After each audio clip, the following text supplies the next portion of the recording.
अल्हम्दुलिल्लाहि रब्बिल आलमीन वल आक़िबतु लिल मुत्तक़ीन वस्सलातु वस्सलामु अला सय्यिदिल अंबिया'i वल मुरसलीन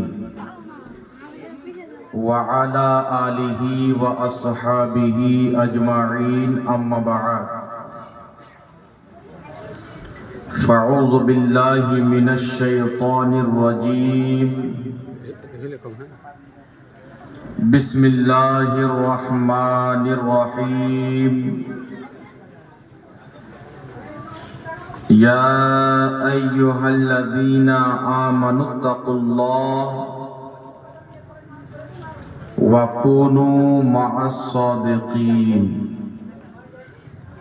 सदक़ल्लाहुल मौलानाल अज़ीम व सदक़ बल्लगना रसूलुहुन नबियुल अमीनुल मतीनुल करीम व नहनु अला ज़ालिका लमिनश शाहिदीन वश्शाकिरीन वल्हम्दुलिल्लाहि रब्बिल आलमीन। ज़मीं पे होगा, ज़मा पे होगा, ज़मीं पे होगा, ज़मा पे होगा, नबी का चर्चा आसमां पे होगा। ज़मीं पे होगा, ज़मा पे होगा, नबी का चर्चा आसमां पे होगा। ज़मीनो ज़मा अगर हो जाए फना, जिक्र मुस्तफ़ा अर्शे खुदा पे होगा। जिक्र मुस्तफ़ा अर्शे खुदा पे होगा। यही है ईमान, ए नादान तू जान ले। यही है ईमान, ए नादान तू जान ले। जिसके कल्ब में है इश्क़ नबी, पुलसिरात में उसी का गुजारा होगा।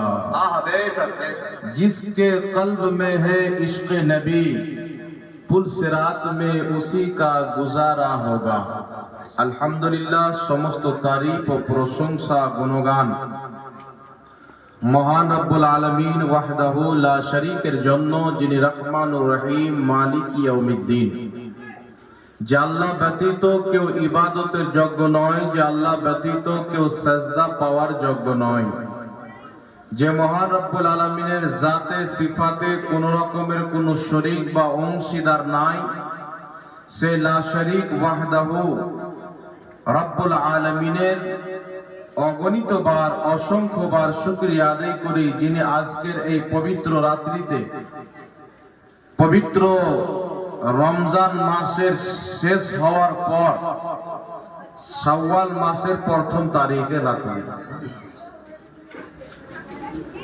আজকে চাঁদ রাত হিসাবে দ্বিতীয় তারিখ হয়ে যাচ্ছে বাদে মাগরিব। জি, আমাদেরকে আল্লাহ পাক একত্রিত করেছেন, আমরা সকলেই দিনে ঈদের নামাজ আদায় করেছি, তাই না? জি, সকলেই ঈদের নামাজ আদায় করেছি এবং রাত্রে আমরা একত্রিত হয়েছি আল্লাহ এবং আল্লাহ রাসূল সাল্লাল্লাহু আলাইহি ওয়াসাল্লামের পবিত্র বাণী, পবিত্র হুকম আহকাম শ্রবণ করার জন্য এবং নিজের ঈমানকে তাজা করার জন্য। যে মহান রব্বুল আলামিন এই তৌফিক আমাদেরকে দান করেছেন, তার এনায়েতে, তার বরকতে, রহমতে, তৌফিকে আমরা এই পবিত্র মাহফিলে একত্রিত হয়েছি। এবং যে রব্বুল আলামিন তার অসংখ্য মাখলুকাতের মধ্যে আমাদেরকে সর্বশ্রেষ্ঠ মাখলুক অর্থাৎ আশরাফুল মাখলুকাত বানিয়েছেন, সেই রব্বুল আলামিনের অগণিত বার অসংখ্য বার শুকরিয়া আদায় করি, যিনি আমাদেরকে তার সমস্ত নবীর মধ্যে একমাত্র আখরি নবী, ইমামুল আম্বিয়া, সদরুল আম্বিয়া, তাজুল আম্বিয়া, রহমাতুল লিল আলামিন সাল্লাল্লাহু তাআলা আলাইহি ওয়া আলিহি ওয়াসাল্লামের আমাদেরকে উম্মত বানিয়েছেন। তাই আল্লাহ পাকের অসংখ্য বার শুকরিয়া আদায় করি। একবার সকলে জবানে জবান মিলিয়ে উচ্চ স্বরে মোহাব্বতের সহিত আল্লাহর শুকরিয়া আদায় করি। সকলে পাঠ করুন আলহামদুলিল্লাহি রাব্বিল আলামিন। সবাই মনে হয় বলেননি বাবা। জি, সবাই বলেন না আলহামদুলিল্লাহ। এর উপরেও কোনো ফতোয়া নাই তো? জি, কিছুদিন দাঁড়ান, ফতোয়া আসবে, জোরে আলহামদুলিল্লাহ বলা বিদআত। জি, তাই এখনই বললেন জোরে, যতদিন ফতোয়া ডেলিভারি হয়নি নাকি। একবার জোরে বলেন আলহামদুলিল্লাহ। মাশাআল্লাহ।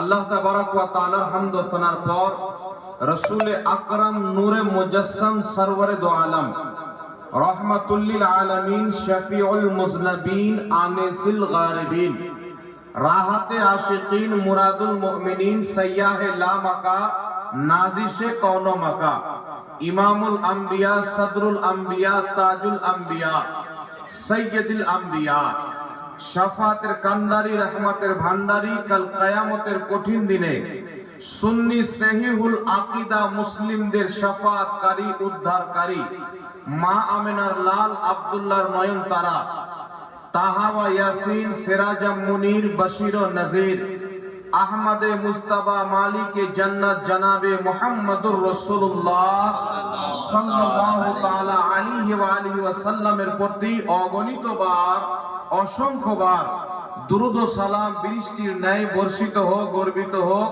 সকলে জবান খুলে পাঠ করুন আল্লাহুম্মা আমিন।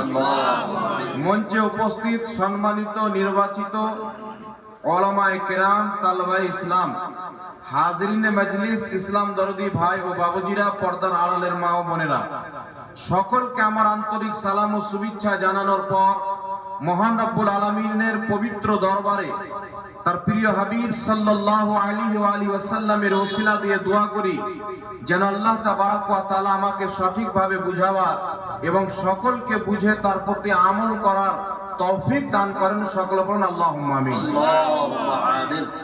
একবার আওয়াজে আওয়াজ মিলিয়ে মোহাব্বতের সহিত রসুল পাঠ করুন আল্লাহুম্মা সাল্লি আলা সাইয়্যিদিনা মাওলানা মুহাম্মদ ওয়া আলা আলি সাইয়্যিদিনা মাওলানা মুহাম্মদ সাল্লাল্লাহু আলা মুহাম্মাদিন সাল্লাল্লাহু আলা মুহাম্মদ হরদম ज़बान से निकालो पाक नामे मुहम्मद हरदम ज़बान से निकालो साफियाना मुहम्मद।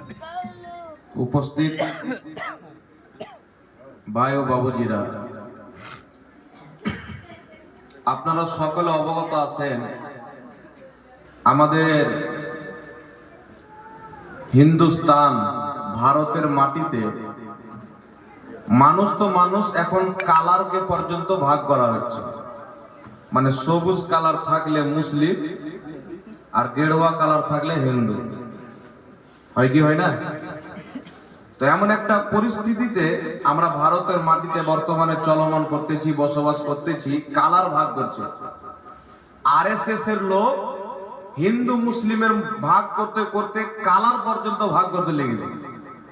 আর কিছু নামধারী মুসলিম লোক আকীদা ভাগ করতে করতে নবীর দুরূদ ভাগ করতে লেগেছে। এটা পড়ো বেশি নেকি পাবে, এটা পড়ো কম নেকি পাবে। মানে আল্লাহ বলেছে যে এই দুরূদটা বেশি পড়বে তো বেশি নেকি দেবো, আর এটা পড়লে কম নেকি দেবো। তো এই ধরনের কোন চিটার মৌলবি যদি আসে যে এই দুরূদ পড়লে বেশি নেকি, এই দুরূদ পড়লে কম নেকি, তাহলে ওই মৌলবির কান ধরে টেনে ছিঁড়ে বাড়ি পাঠিয়ে দেবেন না। কারণ দুরূদ হচ্ছে নবী পাক সাল্লাল্লাহু আলাইহি ওয়া আলিহি ওয়াসাল্লামের। পাঠ করব আমরা। আল্লাহ তাবারক ওয়া তাআলা কোন দুরূদে কত নেকি রেখেছেন আল্লাহই জানেন। না কি বলেন? মোল্লাকে আল্লাহ পার্সোনালি ওহী নাযিল করে বলেননি। তার কারণে নবী পাক সাল্লাল্লাহু আলাইহি সাল্লামের যত দুরূদ আছে প্রত্যেকটা দুরূদ পড়া বৈধ এবং সওয়াবের কাজ। বলুন সুবহানাল্লাহ।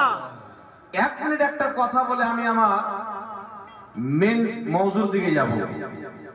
আলোচনা হচ্ছে যে একজন মাওলানা সাহেব বলছেন যে দুরূদে ইব্রাহিম যেটা আমরা নামাজের মধ্যে পড়ি, এই দুরুদ হচ্ছে সর্বশ্রেষ্ঠ দুরুদ। কোন কিতাবে আছে? তো বলছে নামাজের মধ্যে পড়ি তাই সর্বশ্রেষ্ঠ দুরুদ। বলে কি বলে না? নামাজের মধ্যে পড়ি তাই সর্বশ্রেষ্ঠ দুরুদ। কিন্তু বিষয়টা সেই নয় বাবা। নামাজের মধ্যে আমরা কোরআন পাকের আয়াত পাঠ করি কি করি না? জোরে বলেন। পাঠ করি। তাই বলে কেউ যদি বলে এই আয়াতটা বেশি সম্মানিত, এই আয়াতটার কম সম্মান, চলবে? কারণ পুরো কোরআন হচ্ছে আল্লাহর কালাম।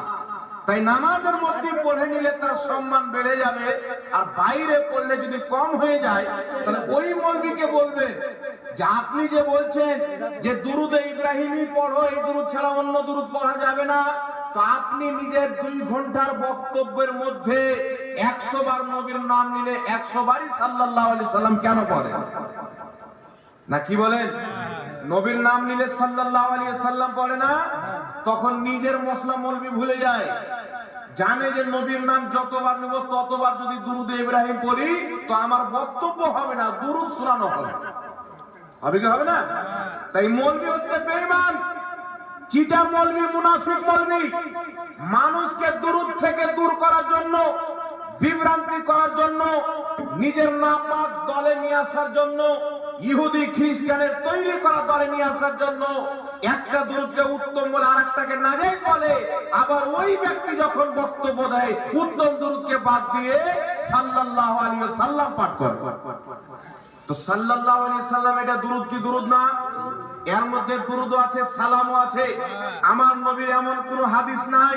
রাসূলে পাক বলেছেন যখন তুমি দুরুদ শরীফ পাঠ করবে, আমার নাম বলবে বা আমার নাম শুনবে, তো সাল্লাল্লাহু আলাইহি সাল্লাম পাঠ করতে হবে, এই রকম কোন হাদিস নাই।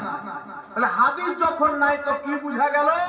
মৌলবীর ফতোয়াতে মৌলবী নিজেই বিদআতি প্রমাণ হয়ে গেল। নাকি বলেন? মৌলবী নিজের জালে নিজেই ফেসে গেল। তাই বেরাদর ইসলাম, খবরদার, কওরের দিকে কান দিতে হবে না। বর্তমান জামানাতে অনেক ইহুদি মৌলবী সেজে ইউটিউবে এসেছে, বর্তমান জামানাতে অনেক খ্রিস্টান মৌলবী সেজে এসেছে। পাকিস্তানে ধরা পড়েছে 17 বছর ইমামতি করার পর তার খবর লাওয়া হচ্ছে তো ওই ব্যক্তি মুসলমান না, একজন ইহুদি ব্যক্তি। বাংলাদেশে ধরা পড়েছে দীর্ঘ বছর ইমামতি করার পর তার খবর নিচ্ছে তো তার চেন হচ্ছে খ্রিস্টানদের সাথে।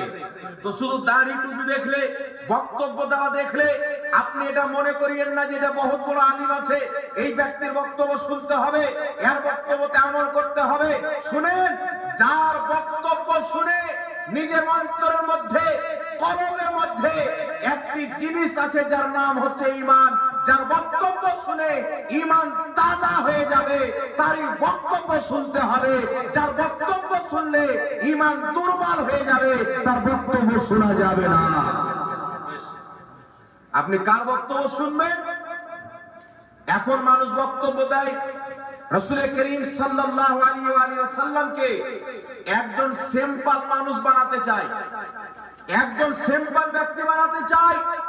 তার কারণে কোন সময় বলে নবী মুস্তাফার মুখ দিয়ে দুর্গন্ধ বের হতো মাআযাল্লাহ, কোন সময় বলে নবী নিজেই ফালফাল করে তাকিয়ে থাকবে, তার নেকির পাল্লা ভারী হচ্ছে না গুনার পাল্লা ভারী হচ্ছে। এই ধরনের ব্যক্তি মুসলমান তো মুসলমান, মানবী হতে পারে না, তো মৌলবী কি করে হতে পারে? কিন্তু হাদিসকে জিজ্ঞাসা করেন, জগৎ বিখ্যাত ইমাম, বিখ্যাত মুহাদ্দিস, বিখ্যাত মুজাদ্দিদ, বিখ্যাত মুফাসসির ইমাম জালালউদ্দিন সুয়ুতী রাহমাতুল্লাহ আলাইহি নিজের বিখ্যাত তাফসীরের ফেমাস কিতাব তাফসীরে জালালাইনের মধ্যে হাদিস লিপিবদ্ধ করেছেন। একটা নবী পাকের একটা সাওয়ারি পেশাব করে দিয়েছেন, মুনাফিক না খেয়ে কাপড় দিচ্ছে আর বলছে যে এই জানোয়ারের পেশাব তো গন্ধ হবে, হবে কি হবে না?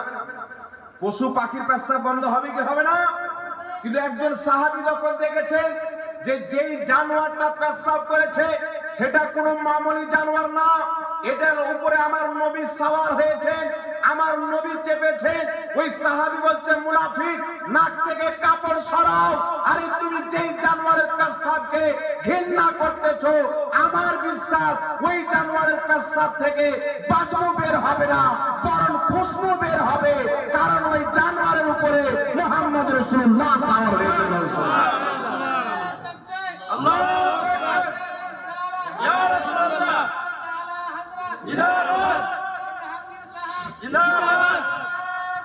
আল্লাহু আকবার।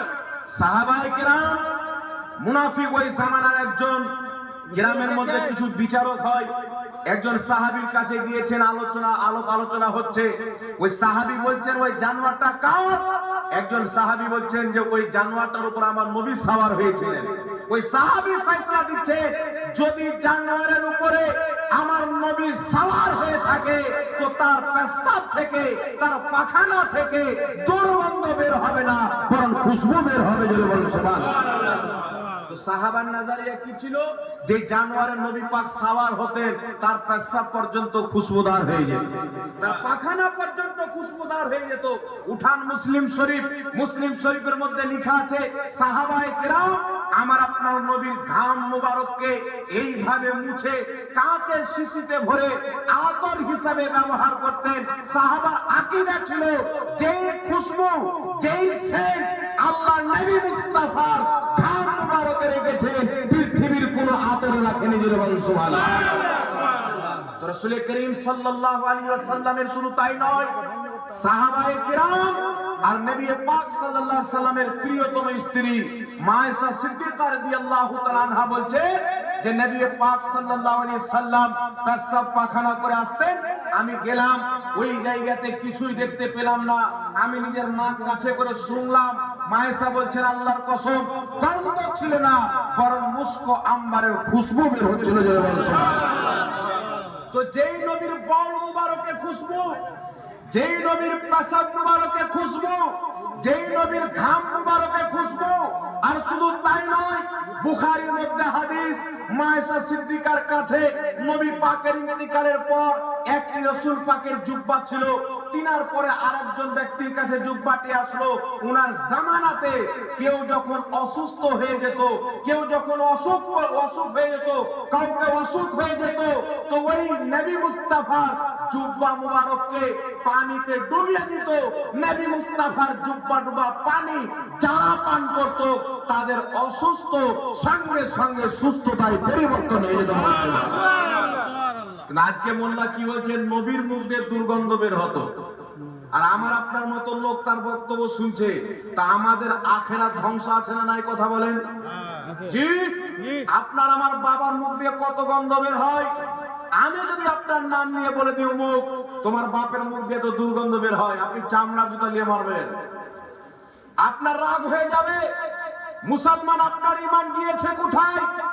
আপনার আকীদা কোথায় গিয়েছে? আপনার অন্তর থেকে হুব্বে রাসূল কোথায় গিয়েছে? উঠান সাহাবার জিন্দেগি। হযরতে আবু উবাইদা বিন জাররা নবীর মহব্বতে নিজের বাপকে হত্যা করেছেন, কোন সাহাবী নিজের মামাকে হত্যা করেছেন, কোন সাহাবী নিজের ভাইকে হত্যা করেছেন। আজকে আমাদের ঈমান কোথায় গেল? নবীর গুস্তাখি করে আমরা তাকে বড় আলেম মনে করি, তাদের বক্তব্যকে স্মরণ করি। আল্লাহর কসম খেয়ে বলি, যারা নবীর গুস্তাখি করে, নবীর বেয়াদবি করে, এই ধরনের ব্যক্তি দুনিয়ার যেখানকার হোক না কেন তার বক্তব্য শোনা শরীয়তে স্পষ্টভাবে হারাম করা আছে। বলেন সুবহানাল্লাহ। রাসূলের চুল পরিমাণে বেয়াদবি করার বক্তব্য শোনা যাবে বাবা? একটু জোরে বলেন, শোনা যাবে? জি, শোনা যাবে না। নবীর মুখ দিয়ে দুর্গন্ধ বের হতো, এটা নবীর গুস্তাখি না? জি।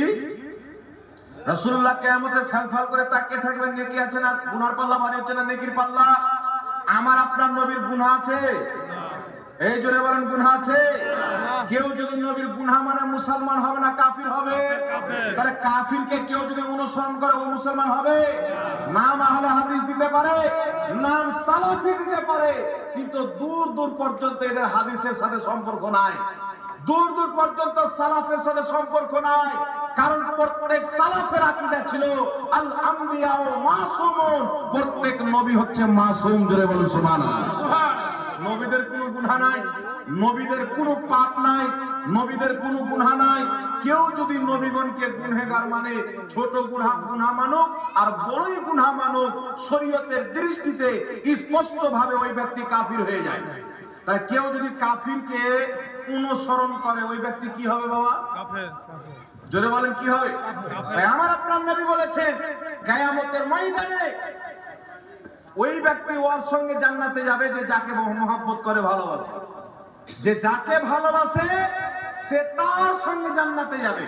তার কারণে বাবা গুস্তাখে রাসূলকে মহব্বত করা যাবে না। নাম আহলে হাদিস দিয়ে দিলে হাদিস মান্যকারী হতে পারে না। নাম যা দিয়ে দেখ না কেন, আরে হাদিস কারা মানে? হাদিস তো তারাই মানে যাদের বক্তব্য থেকে নবী মুস্তাফার গুণগান বের হয়। জোরে বলুন সুবহানাল্লাহ। আজ পর্যন্ত মোবাইলকে উঠিয়ে দেখেন, আহলে হাদিস নামের বক্তাদের মুখ দিয়ে ওয়ামা আরসালনাকা ইল্লা রাহমাতাল লিল আলামিন এই আয়াতের ব্যাপারে কোনদিন বক্তব্য শুনতে পাবেন না। সুবহানাল্লাহি কি আয়াত আছে? আসরা বিআবদিহি লাইলাম মিনাল মাসজিদিল হারামি ইলাল মাসজিদিল আকসা। এই আয়াতের ব্যাপারে কোনদিন বক্তব্য শুনতে পাবেন না। ওয়া রাফা'না লাকা যিকরাক এই আয়াতের ব্যাপারে বক্তব্য তাদের কাছে শুনতে পাবেন না। কেন? এই আয়াত দ্বারা যদি বক্তব্য দেয়, এই আয়াতের যদি তাফসীর করে, একটা মানুষের অন্তর খালি থাকবে না, সকলের অন্তরে নবীর মহব্বত ভরে যাবে। বলুন সুবহানাল্লাহ। কিন্তু তারা তো চায় না যে আপনি আশিকে রাসূল হন। তারা তো চায় না যে আপনি সচ্চা পাক্কা নবীর গোলাম হয়ে দুনিয়া ত্যাগ করে যান। কারণ রাসূলুল্লাহর গোলাম যদি হতে পারেন আপনি তো জান্নাতি হয়ে যাবেন। শয়তান কোনোদিন চায় না আপনি জান্নাতে যান। আগুনের তৈরি শয়তান হোক আর দাড়ি টুপিওয়ালা শয়তান হোক, তার কারণে বিরাদর ইসলাম কুরআন পাকের মধ্যে হাজারো আয়াত আছে, যেই আয়াত পাঠ করলে নবীর মর্যাদা বোঝা যায়, নবীর সম্মান বোঝা যায়, নবীর ফজিলত বোঝা যায়। কিন্তু সেইগুলো আয়াতকে বাদ দিয়ে যেই আয়াতের মাধ্যমে নবীর খোঁজ বের করার তারা চেষ্টা করে, ওইগুলো আয়াত মানুষের সামনে উপস্থাপন করে। এর কারণে এদের বক্তব্য শোনা যাবে না। জোরে হবে না সুবহানাল্লাহ? যাবে বাবা? যে নবীকে গালি দিবে তার বক্তব্য শোনা যাবে না। এরকম ব্যক্তির পিছনে নামাজ হবে না। নাম আহলে হাদিস হোক আর আহলে কোরআন হোক। আচ্ছা কোরআন বলো না হাদিস বলো বাবা? কোরআন বলো। কোরআন বলো না?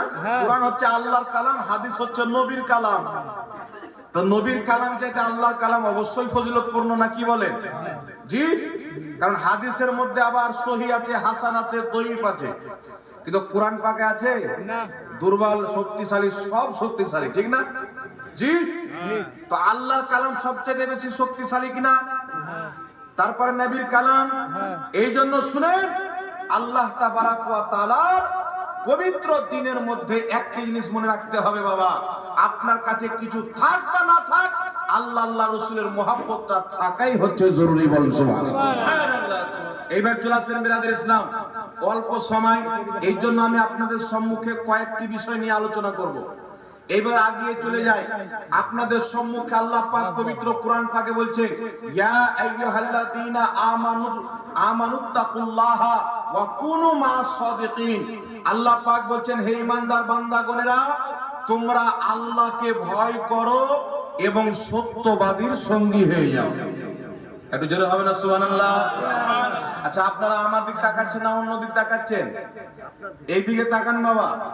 আল্লাহ বলছেন আল্লাহকে ভয় করো, সত্যবাদীর সঙ্গী হয়ে যাও। আচ্ছা বলেন তো, আহলে হাদিস দলের ইমাম বলছে নবীর মুখ দিয়ে দুর্গন্ধ বের হতো, কথাটা সত্যবাদী না মিথ্যাবাদী?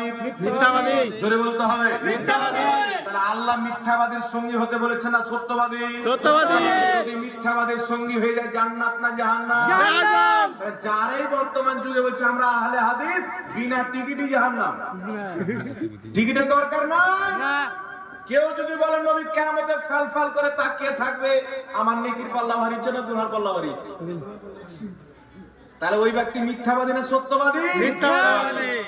কেউ যদি বলে যে 20 রাকাত তারাবির যত হাদিস আছে সব জাল, এটা সত্যবাদী না মিথ্যাবাদী? মিথ্যাবাদী। সারা যুগ থেকে মানুষ 20 রাকাত তারাবি পড়ে আসলো, আর আজকে কোন কোম্পানির যে গাঁজা খেয়েছে এ বেচারা বলছে 20 রাকাতের সব হাদিস জাল। জি জি। আর ইউটিউবে অনেক কেউ চ্যালেঞ্জও দেয়। শুনেন বিরাদর ইসলাম, আপনাদের সম্মুখে আজকে আমি কিছু নসিহত করতে এসেছি যে আমরা যুগ থেকে কত রাকাত তারাবি পড়ি? আচ্ছা সত্যবাদীর সঙ্গী হতে হবে না মিথ্যাবাদী? সত্যবাদী। তাহলে এই যে বললাম, যে কথা বাংলাদেশে আহলে হাদিসদের গুরু কাজ্জাব বিন ইহুদি বলেছে, এর মতন ডাহা মিথ্যা হতে পারে না। নবীর মুখ দিয়ে দুর্গন্ধ বের হতো, এটা যে মিথ্যা আর দলিল দিতে হবে, কিয়ামতে নবী তাকিয়ে থাকবেন। আরে মুহাম্মদ রাসূলুল্লাহ বলছেন শাফাআতি লি আহলিল কাবাইর মিন উম্মতি, আমার উম্মতের বড় বড় পাপীদেরকে আমি শাফাআত করে জান্নাতে নিয়ে যাব। নবী বলছেন গুনাহগারকে জান্নাতে নিয়ে যাবে। বেটা বলছেন নবী নিজে তাকিয়ে থাকে ফ্যাল ফ্যাল করে। ফ্যাল ফ্যাল করে তাকানো এটা জানোয়ারের তরিকা, মানুষের না। ফ্যাল ফ্যাল করে তাকানো এটা কুকুরের চরিত্র। আর এই নাপাক চরিত্রকে কেউ যদি মুহাম্মদ রাসূলুল্লাহর উপরে ফিট করে, ওর ঈমান আছে? ঈমান তো নাই, বউটা আছে কি না? জি। তাহলে মিথ্যাবাদী না সত্যবাদী? তার কারণে শুনেন, এদের খবরদার সঙ্গী হওয়া যাবে না।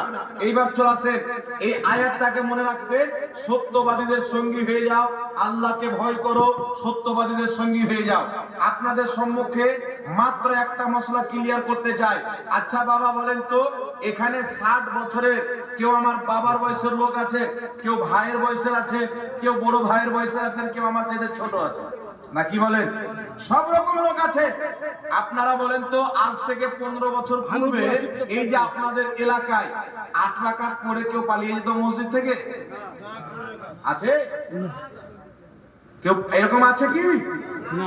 15 বছর পূর্বে ছিল না, 20 বছর পূর্বে, 25, 30, কেউ 100 বছর পূর্বে দেখিয়ে দেখ, 150 বছর পূর্বে দেখা, 500 বছর পূর্বে দেখা, 1000 বছর পূর্বে দেখা, 1400 বছর পূর্বে দেখা। কেউ ছিল না যারা 8 রাকাত পড়ে পালিয়ে যেত। তারা আজকে যে 2-4 বছর থেকে তৈরি হয়েছে, মনে করতে হবে এটা মেড ইন মুস্তাফা না, এটা হচ্ছে মেড ইন ইসরায়েল।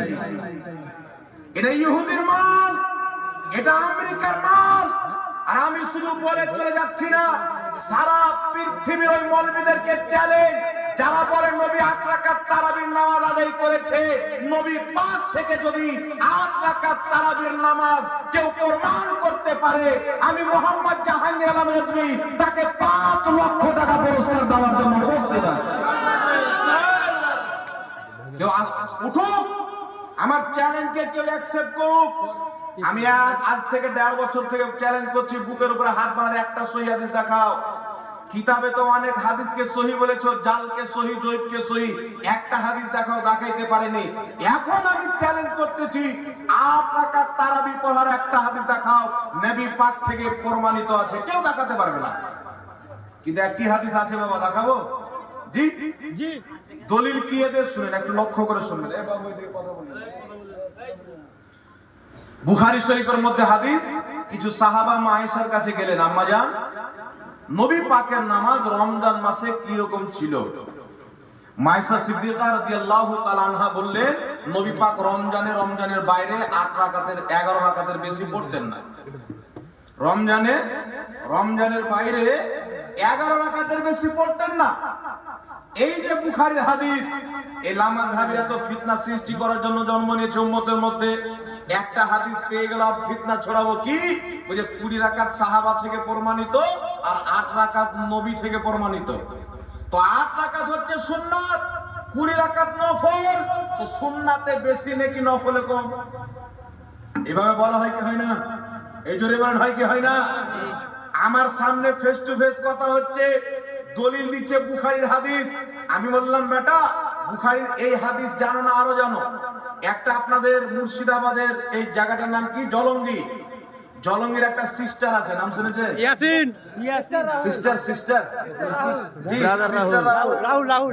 ওর বাবা বলে ব্রাদার রাহুল। ওর নাম দিয়েছি বিমল দাস। ইয়াসিন দাপচর। ওর নাম হচ্ছে বিমল দাসের ছেলে তিরঙ্গা দাস।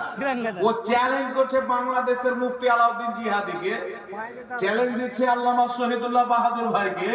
তো হিম্মত থাকে তোর বাড়ির পড়োশিতে বসে আছে, একবার আমাদের নাম নিয়ে দেখে দাও, একবার নাম নিয়ে দেখে দাও, তুমি তো মনে করবো বাপের বেটা আছো।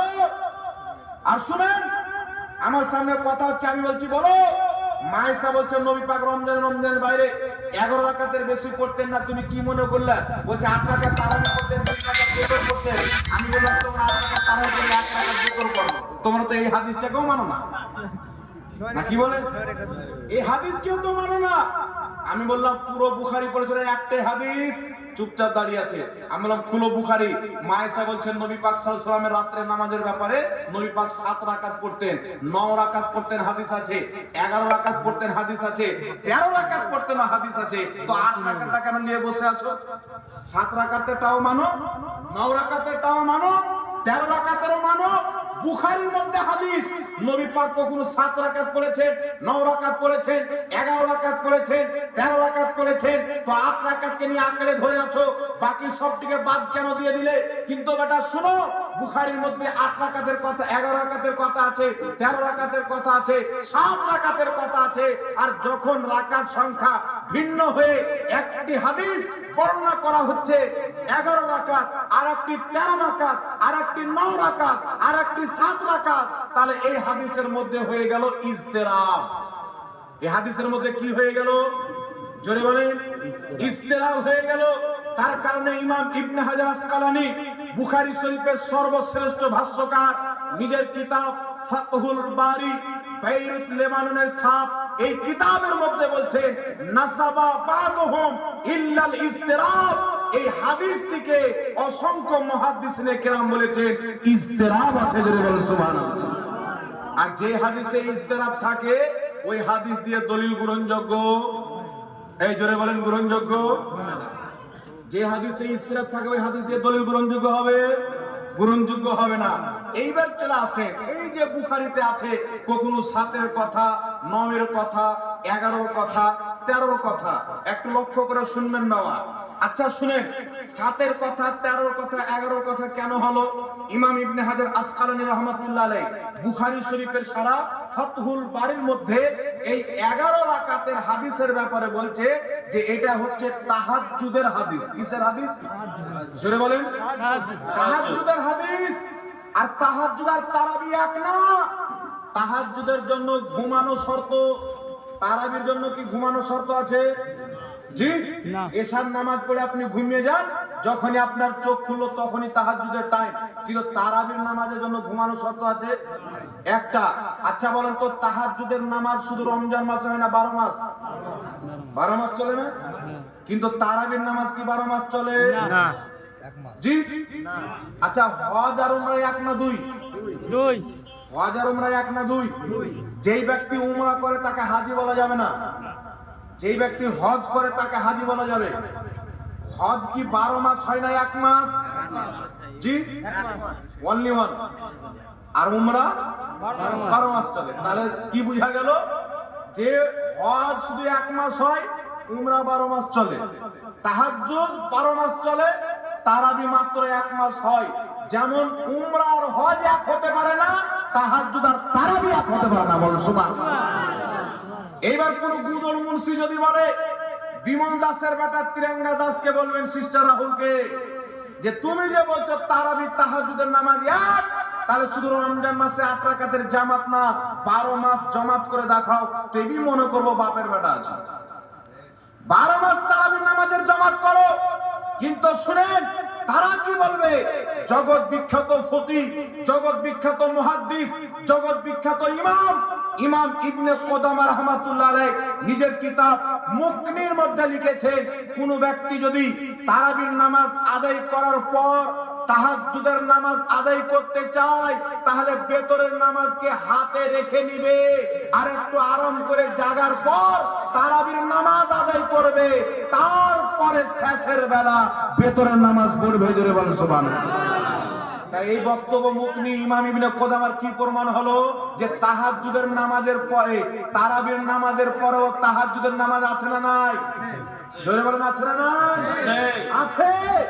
আপনার যদি এরাজা আছে, তাহাজ্জুদ পড়লাম, তারাবি পড়লাম, তাহাজ্জুদ পড়বো না, তাহলে জামাতের সহিত বেতর পড়া মুস্তাহাব। আর যদি আপনার ইরাদা থাকে যে তারাবি তো পড়লাম, আমি তাহাজ্জুদের নামাজ পড়বো, তাহলে আপনি বেতরটাকে রেখে নেবেন, শেষের বেলা তাহাজ্জুদের নামাজ পড়ার পর আপনি বেতরের নামাজটা পড়ে নেবেন। জোরে বলেন সুবহানাল্লাহ। বুঝতে পেরেছেন? তাই ইমাম ইবনে কুদামা ফতোয়া দিয়ে দিয়েছেন তারাবি তাহাজ্জুদের নামাজ এক না। একটা পাগলা লোক বুঝতে পারে যে তারাবি জমাতের শহীদ হয় আর 1 মাসই হয় রমজান মাসে, আর তাহাজ্জুদ 12 মাস হয়। একটা পাগলা বাচ্চা জানে কি জানে না? এই দাঁড়িওয়ালা পাগল গলা বুঝতে পারলো না এতদিন থেকে নাকি? এদেরকে কি বুঝাবে? আমাদের দিকে একটা কথা বলে, আপনাদের বাংলাও শুনেছি, বোকা বুঝে ভাটিওয়ালা। আপনাদের দিকে আছে কথা, বোকা বুঝে ভাটিওয়ালা, মানে যে একটা বোকা ধরনের লোক হয়, কি বলুন আপনারা, এই লোক বুঝবে ভাটিওয়ালাতে, আর বুঝে মরার পরে হবে ভাটিওয়ালা। হাদিস শরীফের মধ্যে আছে, মানুষ যখন মারা যায় তাকে দাফন করা হয়, তাকে দাফন করার পরে মুনকার নাকির যখন প্রশ্ন করতে আসে, ওই সময়টা ভাটিবেলা থাকে, বিকাল বেলা। কি থাকে? বিকাল বেলা। আমাদের ভাষায় ওকে বলে ভাটিবেলা, আসরের সময়। তো এদের ভাটিবেলা হবে কবরে যাওয়ার পর।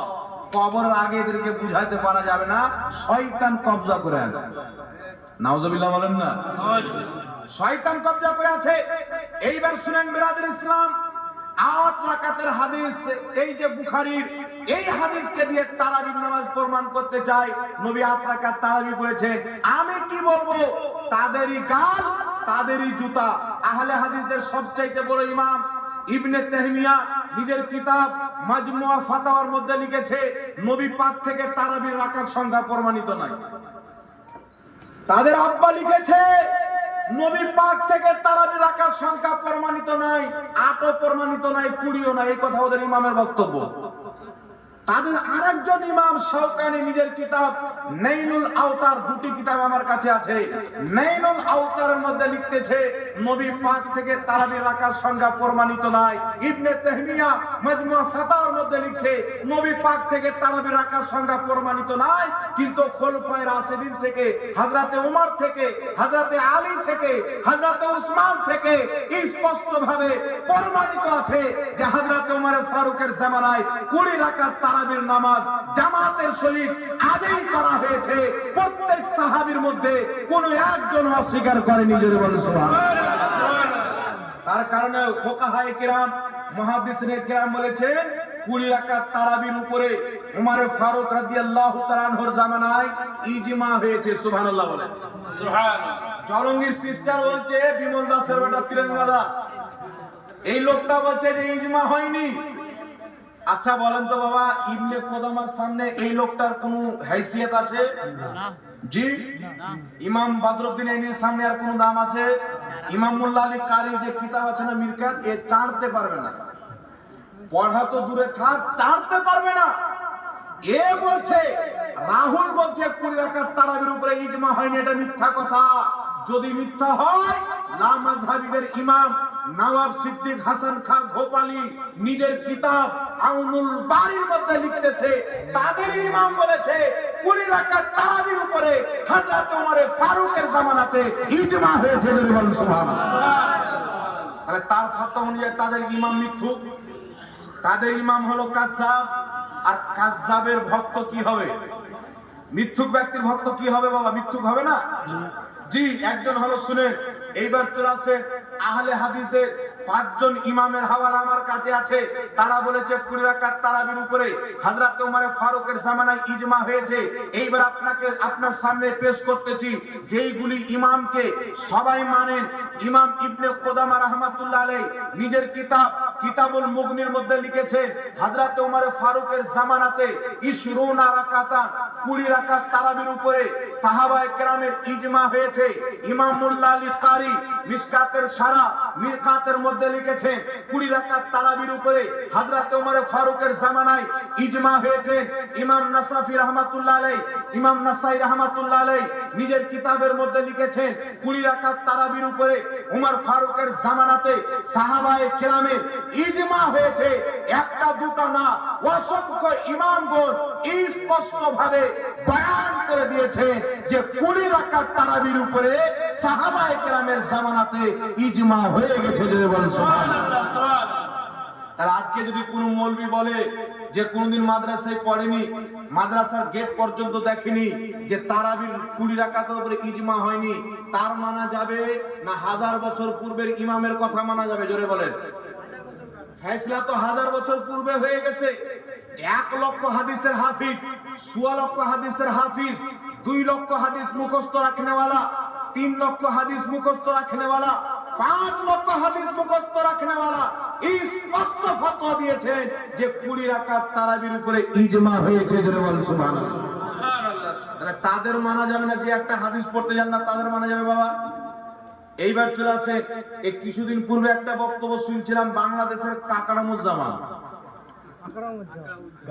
কাকড়া বলতে হবে জি, এদের নিকটে ইবাদত করা নাউজুবিল্লাহ, ও কথা বলা যাবে না, তাই আমি বলছি না, এমন কথা বলেছি। তো যে যেখানে জন্ম হয়েছে ওখানকার কথা আবার স্মরণ হবে।